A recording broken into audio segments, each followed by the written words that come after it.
Welcome to youTurn Radio. Here at youTurn Radio, we believe in big-hearted communities and small government. Join your hosts, Nadia Renner, Tom Murphy, and Eric Steinman, as we work to put local governments on a diet and champion the charities that support your community. So come on, join us and let's turn it around. Welcome to youTurn Radio. Happy Sunday, beautiful day in the neighborhood. Summer's officially over, even though the weather doesn't feel like it, but summer is over. I hope you guys had a great summer and enjoyed your summer. It's gone. I'm glad that summer was over. That was a blast furnace. It's good to say goodbye to it. True, because I mean, it's still hot, but not as hot. Today we have a great, amazing show. I'm so excited. We've been covering a lot of the the fire department topic, FP5.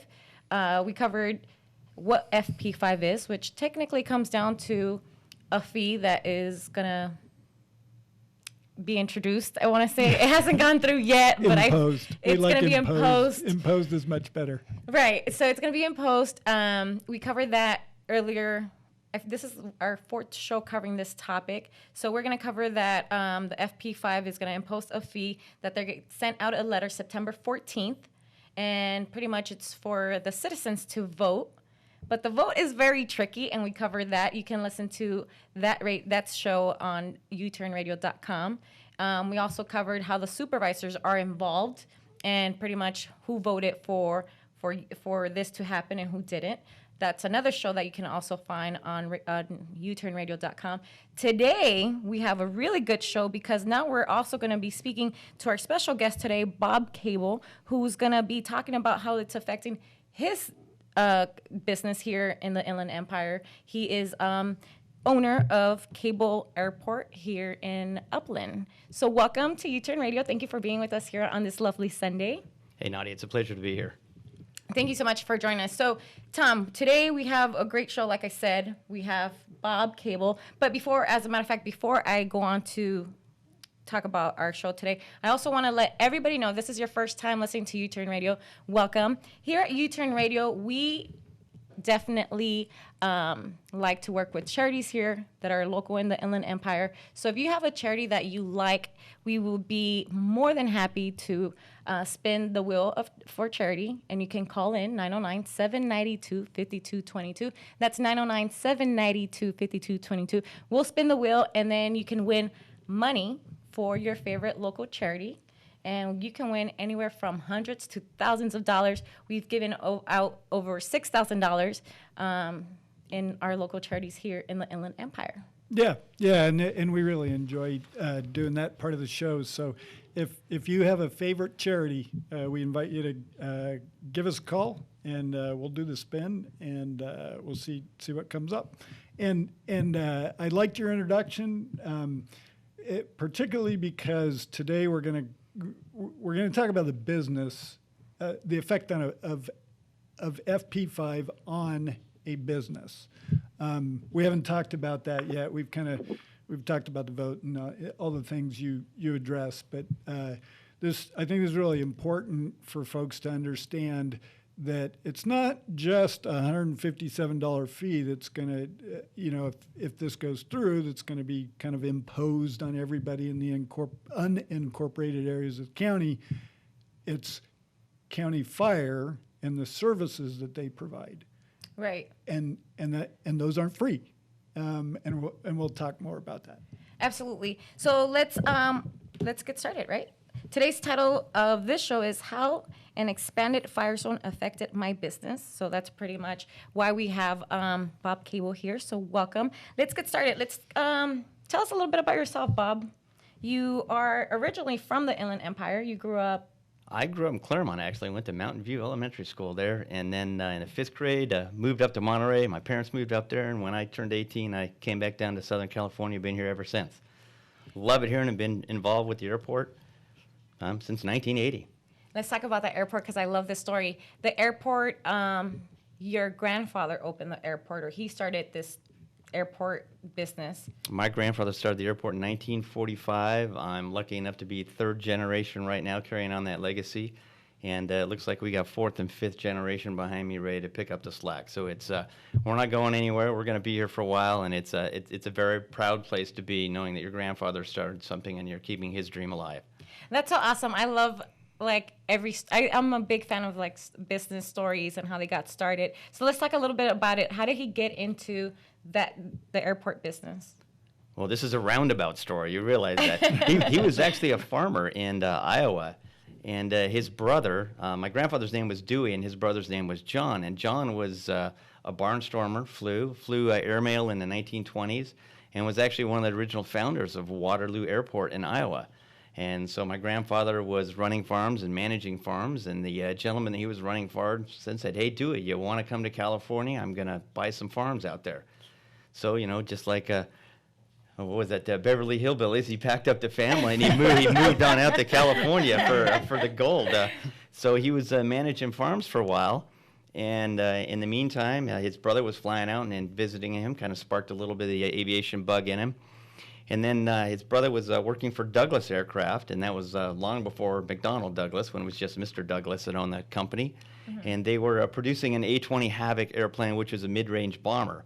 And that plane was being flown in the LA region, and it actually crashed at Los Angeles International Airport. Wow. And the person sitting in the left seat happened to be a French purchasing agent for their Air Force over there. So that's kind of our skeleton in the closet, that our family was one of the ones that brought out that, yeah, we had secretly been supplying our allies with munitions and planes for quite a while. And so at the funeral, it's his brother John's funeral, Dewey met Mr. Douglas, and at that time, the farms that he were managing were about to be sold, and he kind of had a conversation with Mr. Douglas and was offered a job at the plant manufacturing the aircraft that his brother died in.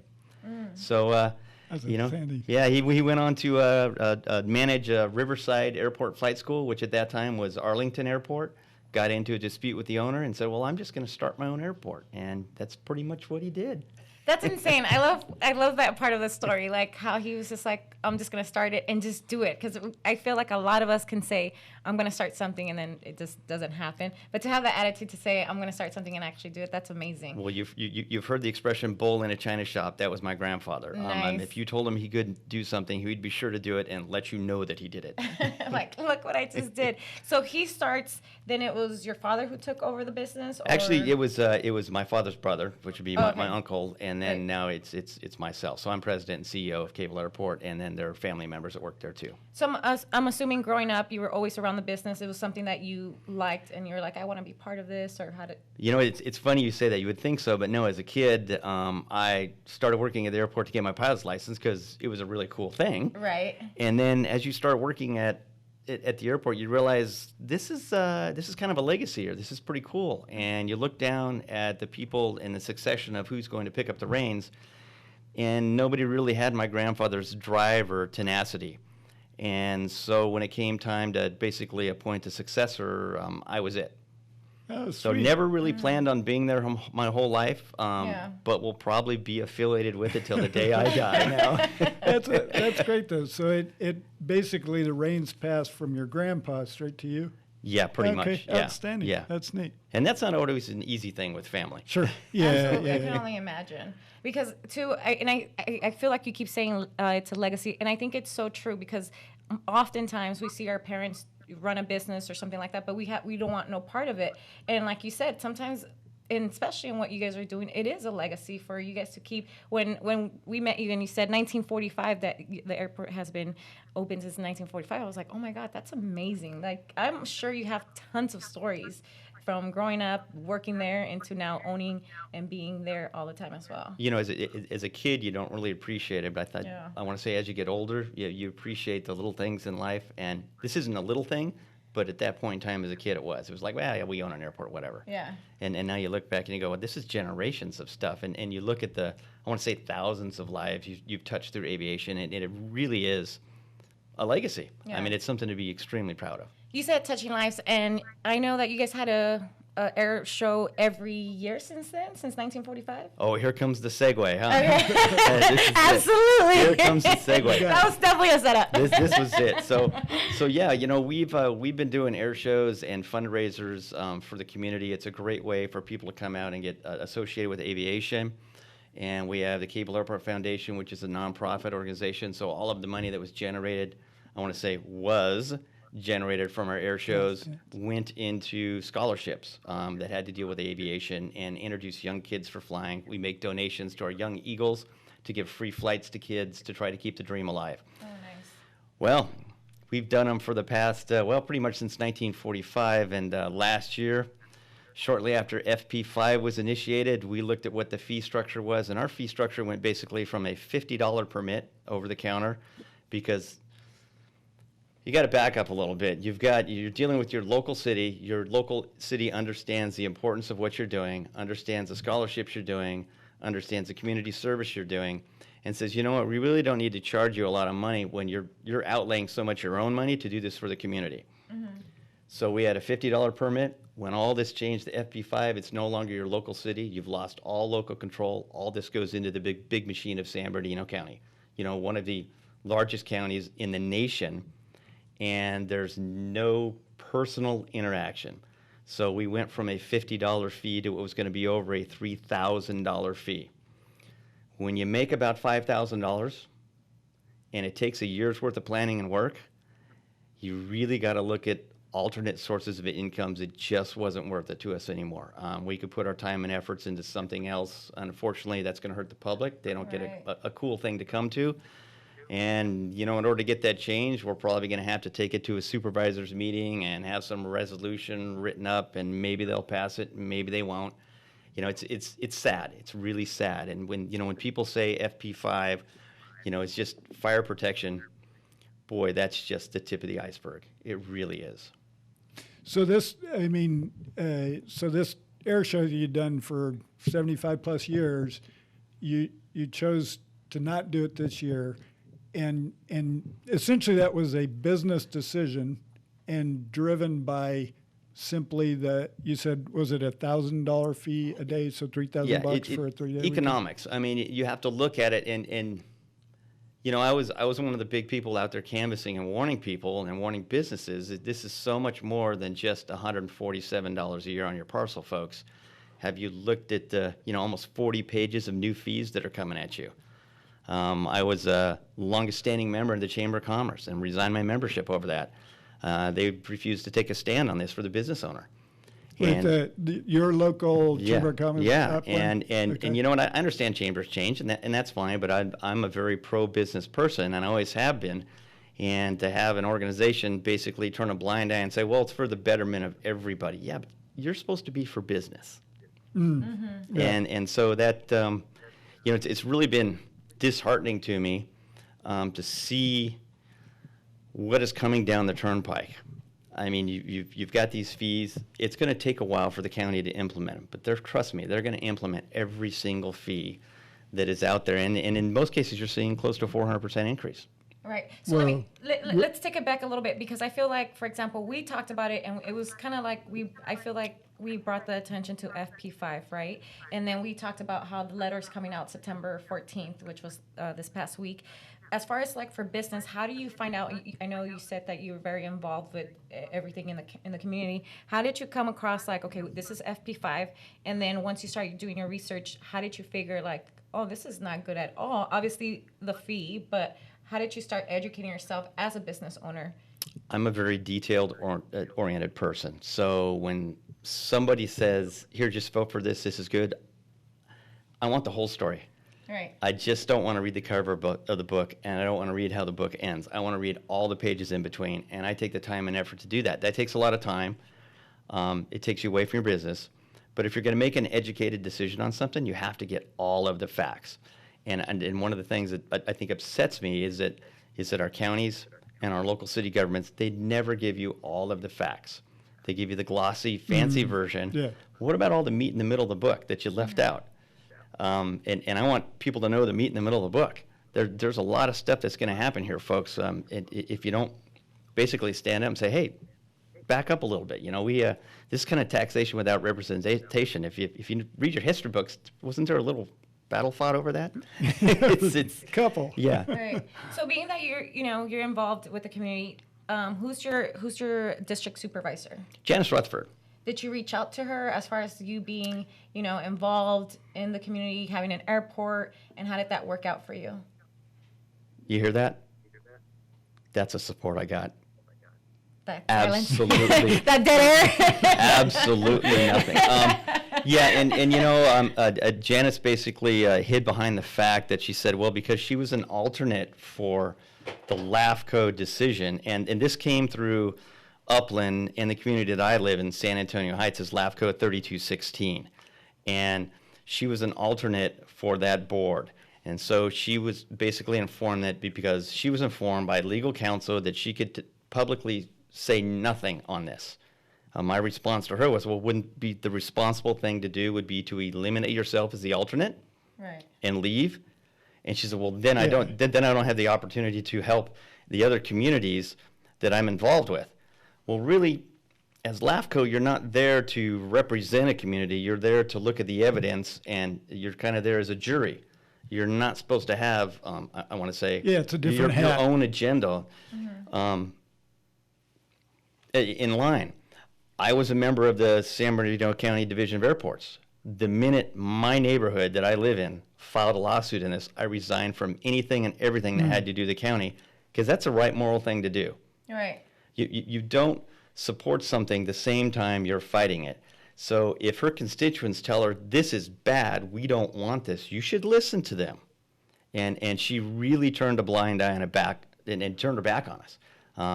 You'll notice now that the recent decision came out, there were 3 supervisors that voted for the FP5, basically countywide, and 2 that didn't. Mm-hmm. Well, it still lost, 3-2. Right. And she was the one that voted against it. But I know how this game is played. And if you've been in politics long enough, there's a Brown Act, you're not supposed to talk about stuff, but it is, hey, we'll vote for it, you vote against it, it's still going to pass, you're having a problem in your district, this is going to help you save face a little bit. Be it right or wrong or indifferent, that's the way it's coming across, is that she refused to listen to us, and now all of a sudden you want to advocate, well, yeah, we really shouldn't do this. But it passed. Right, because it's 3-2. 3-2. Votes, right. And that, I think that's something that's important for somebody listening to understand is Bob's living the FP5 dream already. Nightmare. Nightmare. It is. Upland in San Antonio Heights, where he lives, it has been implemented since 2017, 16? Yeah, and what you got to understand is that is a San Antonio Heights resident. My business is in the city of Upland, so I'm being affected by all the fire fees that used to be in control with the city. Now I'm getting a county fee schedule. In San Antonio Heights, I already had that fee schedule, but I also had my own fire department.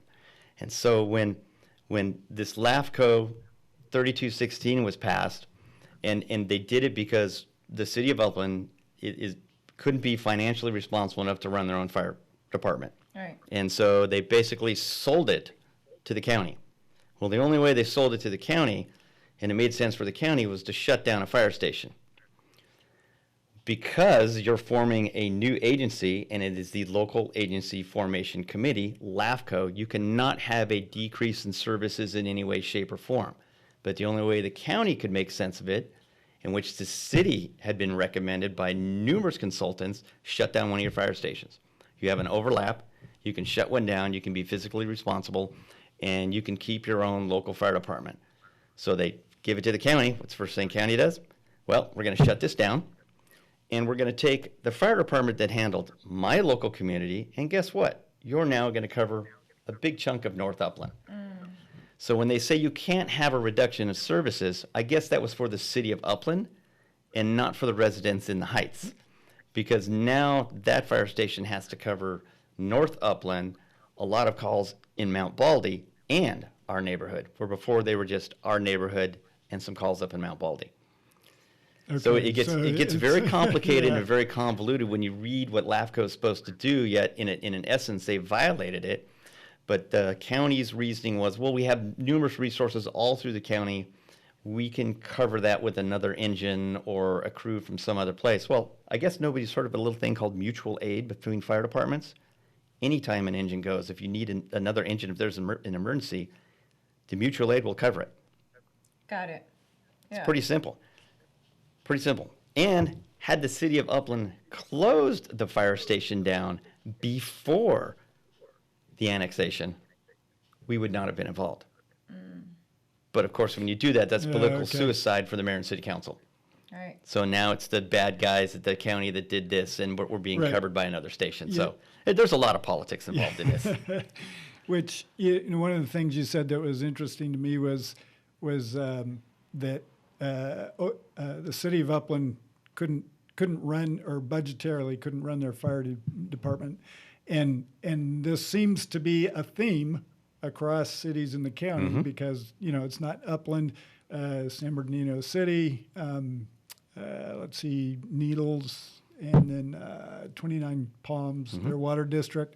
All of them have done the same thing as City of Upland, which is basically punt fire services from the local level to the county, i.e. the county level. But it's funny, we're involved in this county-wide Fire Protection District 5 now, and they're claiming it's because they're short $29 million.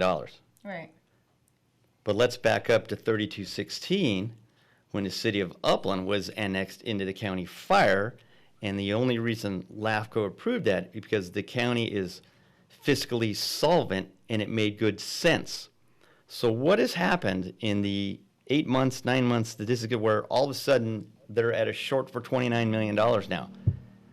Who's doing their accounting? Because something's broke on their calculator. I'm going to tell you that right now. We don't go from having a surplus to where this makes sense for us to now being $29 million in arrears. Wait, so let me see if I understood that correctly. So one of the reasons LAFCO approved the annexation of Upland and San Antonio Heights was it made financial sense. Because it made financial Yes. sense. And now 2 years later, All of a sudden, it doesn't make financial they're sense. coming to the table saying, "Hey, we're in the hole, $29 million." So, and just to clear something up, it's $29 million in the hole, but their budget is $277 million. Right? Is that correct? I think that's correct. It's somewhere in that. So it's almost like, and it's kind of like what you're saying. How are you 29 million? This is just crazy because when I think millions, I'm just like, how do you have a budget of 277 million for a year, 1 year, and you're still like short $29 million? You aren't. Look, there's dead silence on that. Yeah. The county will make up any numbers they have at any time to make things work. When we were arguing 3216, our local station was Station 12. I asked them for a detailed budget on Station 12. They said we were running $300,000 in the rears over what we paid on our ad valorem. And ad valorem is that percentage of your property tax that is automatically taken out for our fire service. I was informed you're $300,000 that you're not making budget on. Fine, I would like to see the budget for Station 12. Mm-hmm. It doesn't exist. What do you mean it doesn't exist? It does. That's not the way the county does their budget. They cannot tell me the exact cost of Station 12 because Station 12 was part of a bigger fire district of which they basically take all the fire stations. And mind you, we had a 2-man crew, sometimes 3. And we were okay with that in our little neighborhood. Okay. Now we take that little station and we put it in a station with maybe a 10-man crew or an 8-man crew. And we put all those together and we average them up and we say, how many stations were there? Oh, what, there were 4 stations? Okay, your cost was 25% of that total cost. That's the county's accounting, and that is scary. Very scary. If I go to the city of Upland, I were to ask them for the accounting of any one of their stations, they would give it to me to the penny. The penny. But that is the difference between local fiscal responsibility and control and being part of this huge county machine that really doesn't have to answer to anybody. It's scary. It's very scary. And when people see this $147, $147 isn't a lot of money today. But if you read the fine print, all the fire chief has to do is go back to that same board of supervisors, who is the fire board, and say, I need another $29 million next year.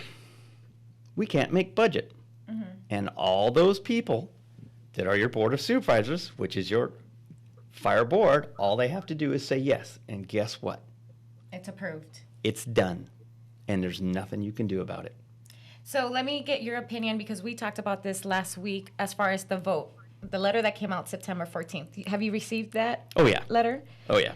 And this is something that I covered on the show before we go into break, because I said it's kind of difficult sometimes when you get letters like that one that's talking about this fee that's going to go up and these type of things. Sometimes the way that it's written, it's not necessarily in details of what they're really doing. I almost feel like you have to take your time to kind of get it and see like, oh, okay, what's going on here? Let me really get educated on what this paper means. 1. 2, sometimes it could look like junk mail and you don't really pay attention to it. It's like, oh, okay, I'm gonna just throw this away.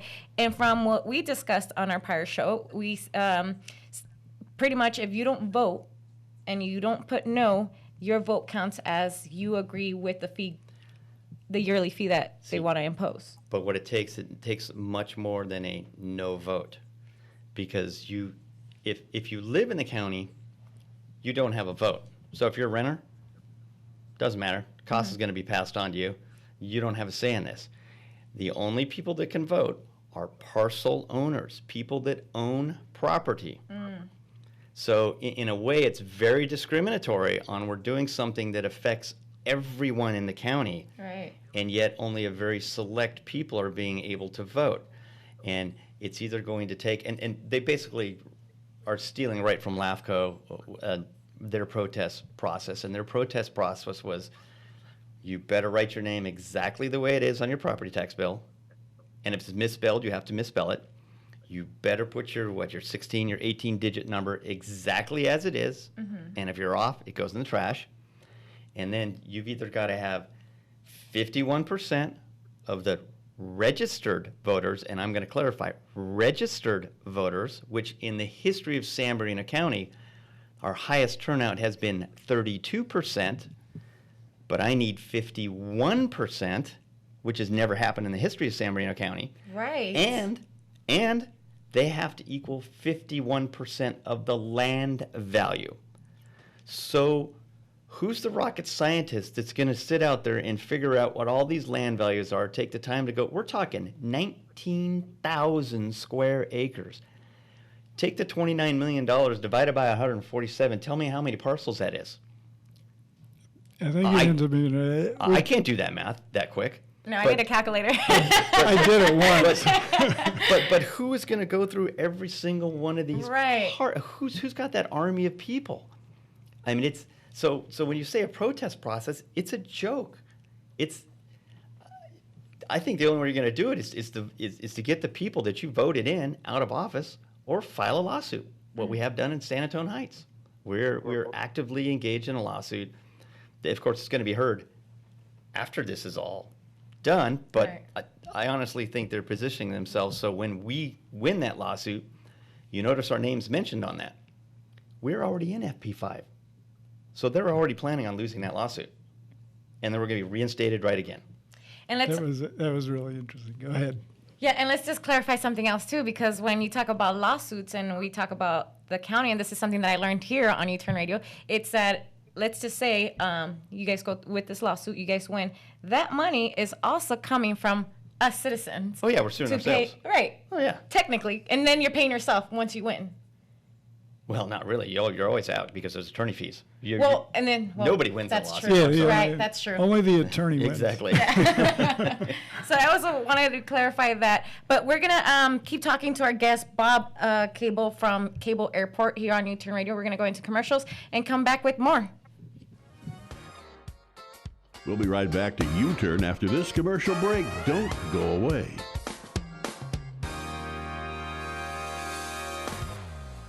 The House of Ruth has been providing life-saving domestic violence services since 1977. Participation in House of Ruth programming is open to all battered women, men, and children. Domestic violence is a public health issue. 1 in 4 women are abused by their partner, and it's 1 in 7 for men. Even 1 in 3 teens are exposed to dating violence in their relationships. If you or someone you know needs help or support, House of Ruth can help. Call the House of Ruth 24-hour crisis hotline, 877-988-5559, or visit their website, houseofruthinc.org.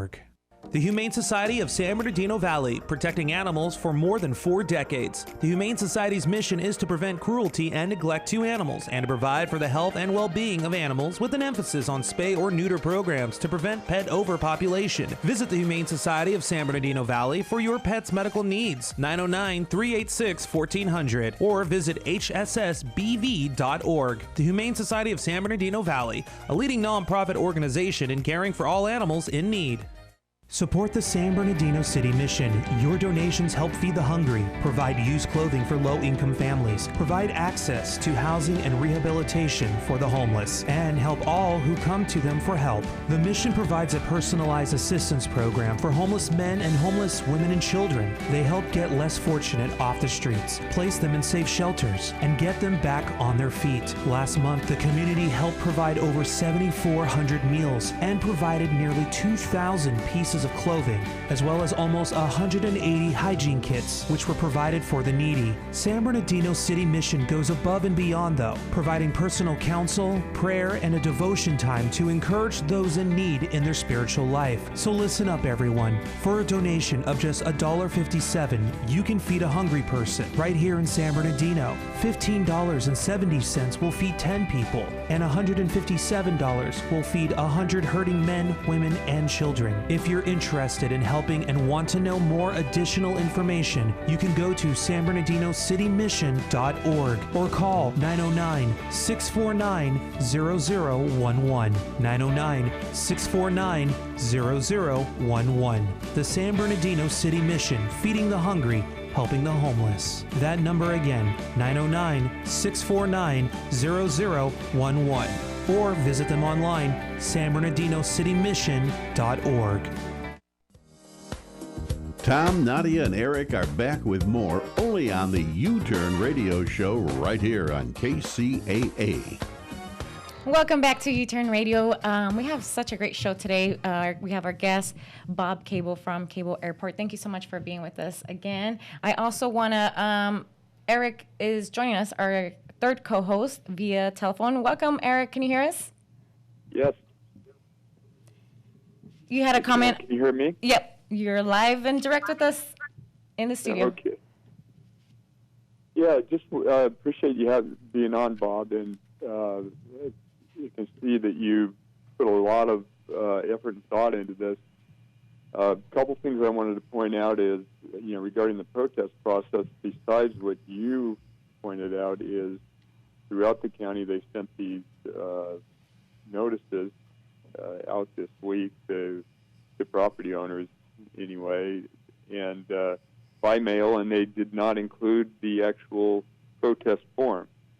And you have to, if you want to protest, you have to go on the internet, if you in fact have the internet, and you have to have a certain software to download the form on the internet.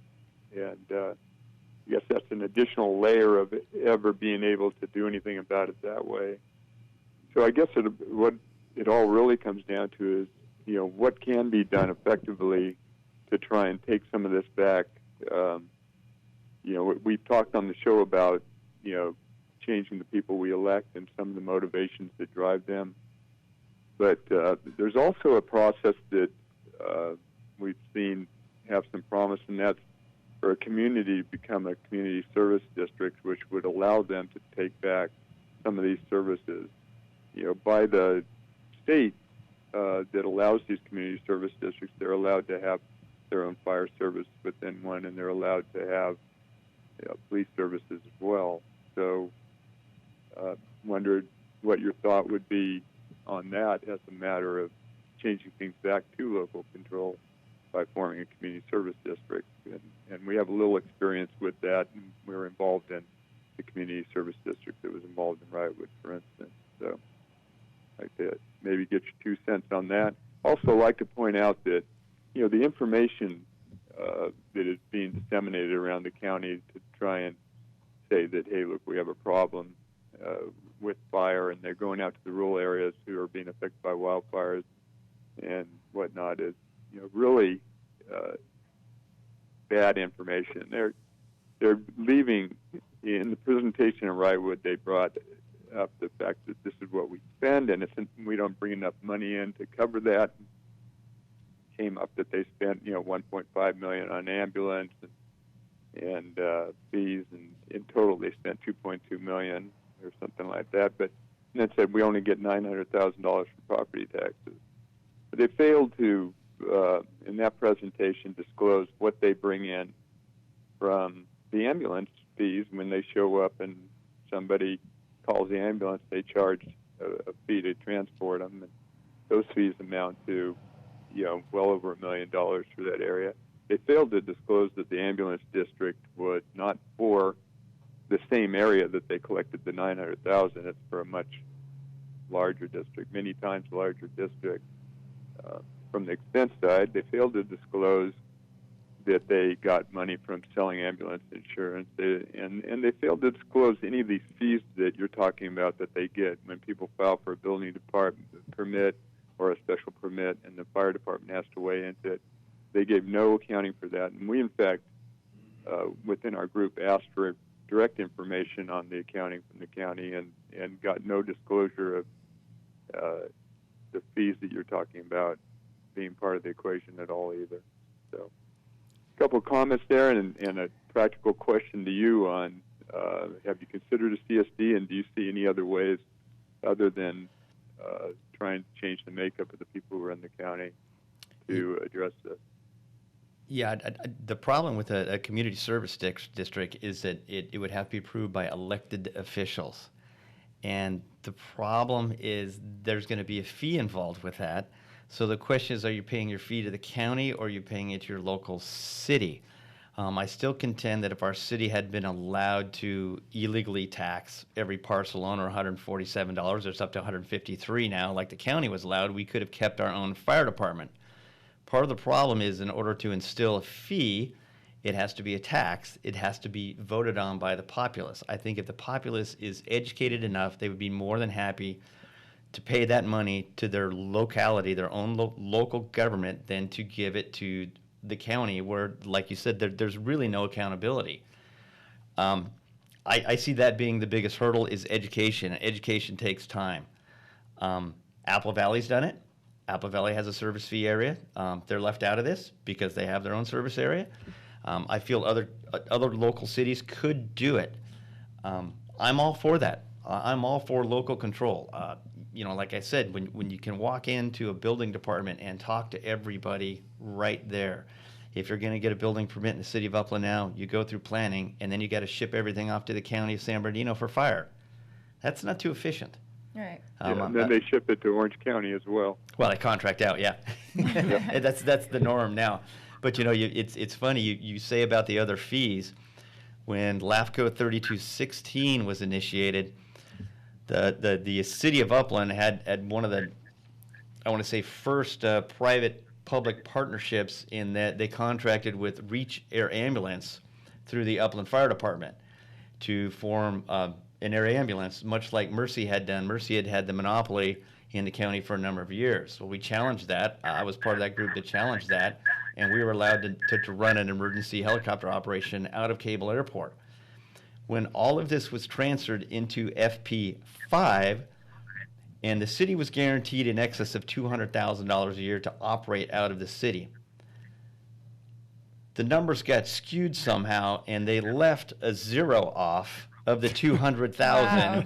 And if you look at the county's paperwork, the helicopter division only profits $20,000 a year, so they're going to go and move that into AdMan.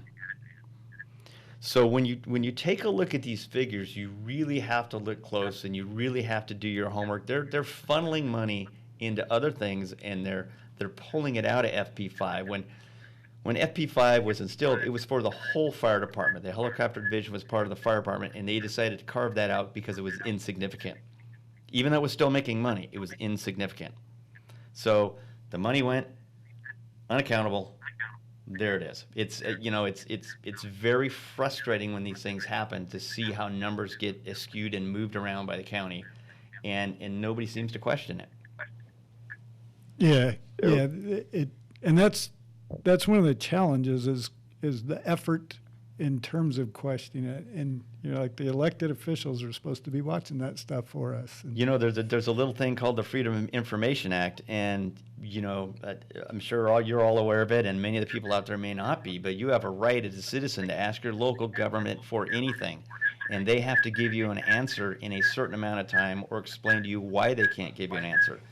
So when we ask for financials and we say they're not available, that's an unacceptable answer. There needs to be an audit. Hey, Tom, what Freedom of Information Act request number are we up to?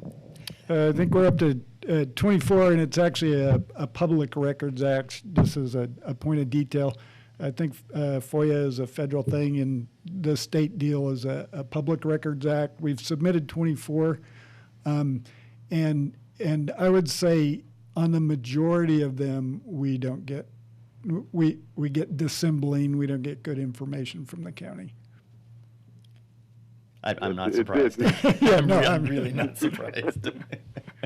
So, Bob, another thing on the community service district, we did get to see that process through and got our own community service district elected with our nonprofits' involvement in the community of Wrightwood, and so it didn't require an elected official to approve it. It required LAFCO to approve it, and you actually have to pay them a fee to do that, and then they do a financial study to say this can or cannot work, and then they'll allow it to go before the voters, but then it's just a majority vote of the voters within your community.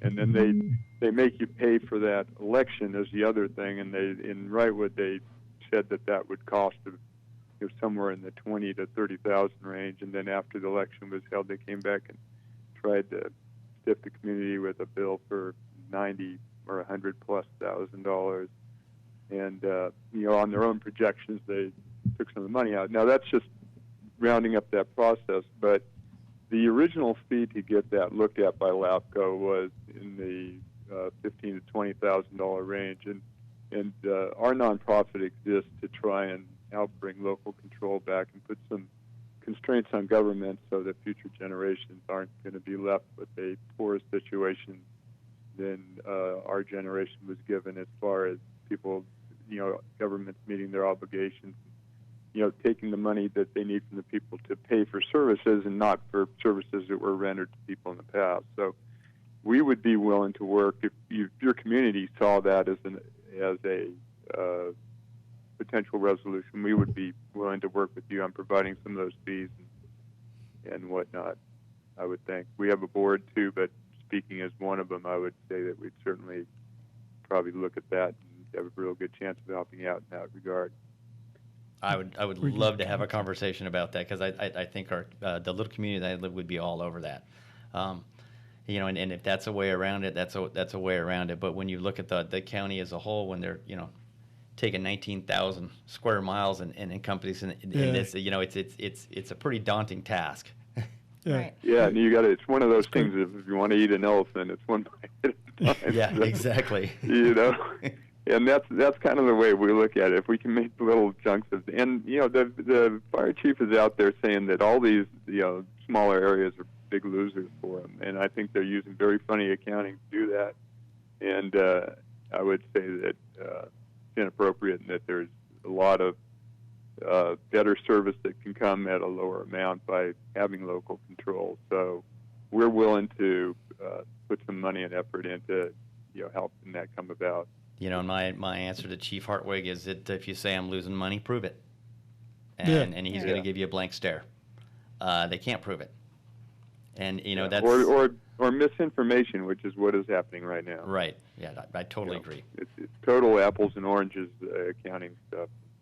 I happen to be an accountant, so I have a little bit of a basis to say that. Right before the commercial, Bob, you mentioned, as far as the FP5, you said it's kind of like a story. There's a beginning, there's a middle, and there's an end. You mentioned that this is the beginning and this is kind of like the end, but they're not really giving you the middle part. Can you elaborate? What's the middle part of that FP5 that you're talking about? Well, I'd say that when the county's going to try to jam this through, there is There are laws in place that prevent this from happening. They're doing it anyways. They're going to be challenged. I fully expect us to win our suit in San Antonio Heights, and because I can't disclose what the legal team's doing, this may be involved in it and it may not. So this could be a lose-lose for the county. They may lose everything. So you look at the big picture, folks, is whatever the county does, we're going to end up paying for it. Be it right, wrong, or indifferent. When we sue the county, we sue ourselves. But what you have to look at is what are we leaving for the next generation as far as accountability and what they're going to end up paying for. You take a tax of, and it's a tax, it's written on the notice as a tax, of the $153 that we're going to be paying, and they've attached it to parcels. So the little house with the 6 people living in it are going to pay the same amount as the shopping center. Right, yeah. Or the retirement home with Right. 400 people, or the apartment complex with 600 people as we keep going up in the city of Upland. So you look at the equality of it, and it's really unjust. And that's just the fee portion. If you own a business, you're going to get hit with a bunch of different fees, and these aren't going to happen overnight. Like I said, these are going to be gradually implemented by the county. But until somebody holds them to task and says, I want to see a full, detailed accountability of what you're charging, it's just going to continue. You mentioned a couple of fees associated with your airport. One, there was a fee associated with the restaurant. What was the difference between? I would suggest anybody that owns a business, go and Google County of San Bernardino fire fees and see how it's going to affect your business. I mean, if you have a restaurant, your hood fee's going to more than double. I mean, if you're pulling permits, look at what those costs are going to. If you're a developer and you've worked in a small city, get ready to just pull your wallet out and empty everything into it. It's the what they are charging for fees. I do not see how they can rationally justify it. I mean, you go to a fire inspection, a 2-hour fire inspection is $300 some odd. You break it down, well, they're only paying the inspector $57 an hour, and they're paying, $23 for the car. Well, how does that add up to $300? Even their own accounting is irrational when you look at the fee structure. Okay, let's use the example of that hood fee, 200 I have double. a better example than that, Tom.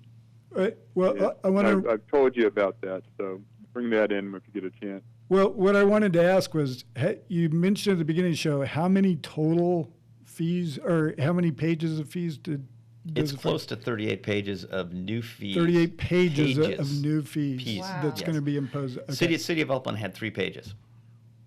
That's what we had. Oh, gosh. We had 3 pages. So as an airport, I have to deal with a lot of environmental stuff, and I won't even get into it. But for me, once the county implements, and they haven't done it yet, but after the show, they may do it tomorrow. But Dude, once they implement it, if I were to continue to do my air show and pay those fees along with all the other higher rated fees, because now I'm in the county and not the city of Upland, I'd be looking at an additional $10,000 a year to do business exactly the way I do it today. I'm not changing anything. I'm just writing a $10,000 check to the county. And what am I getting for that? Right. I mean, Less service, because they closed they retasked your fire department. I'm going to give them a kudos, and this is going to be rare, but don't blame the guys on the truck. What you have to blame is the political machine. We had a restaurant burned down quite a while ago, and the guys that showed up did an absolutely fantastic, phenomenal job. And this was one of the first calls in the city of Upland they had, and those guys do, and girls, men and women, do an absolutely fantastic job. So in no way do I want anybody to get the impression that I am bashing the fire department as a whole. Greatly impressed. We just had a plane miss the end of the runway and crash. Everybody walked away. That's a whole nother thing. They did a fantastic job. They are phenomenal individuals doing a very difficult job. And so just want to remember, when you look at this stuff and you see fire department, you have to think management on fire department, and you have to think the people that are not the firefighters. You have to think the bean counters. Agree. You have the politicians. So just want to make that extremely clear to people that I love the guys, the men and the women, that are out there doing their job. They're doing a fantastic job.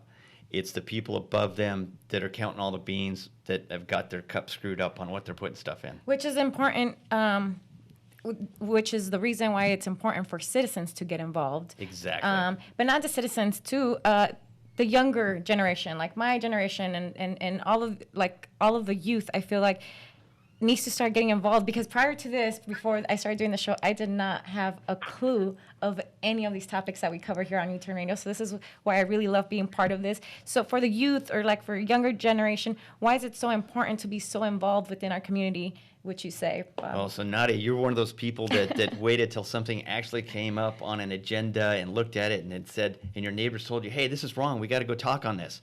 The problem is, at that point in time, it's too late. You know, if you care about your community and want to know what's going on, make it a habit just to walk by your city hall or look up online. They have to post what they're going to talk about on the agenda, all the agenda items. If you're even remotely interested in anything, you need to show up and you need to say something. Communities will do vision planning lots of times. That's going to be posted. 3 people in a room can actually determine the future of a whole neighborhood.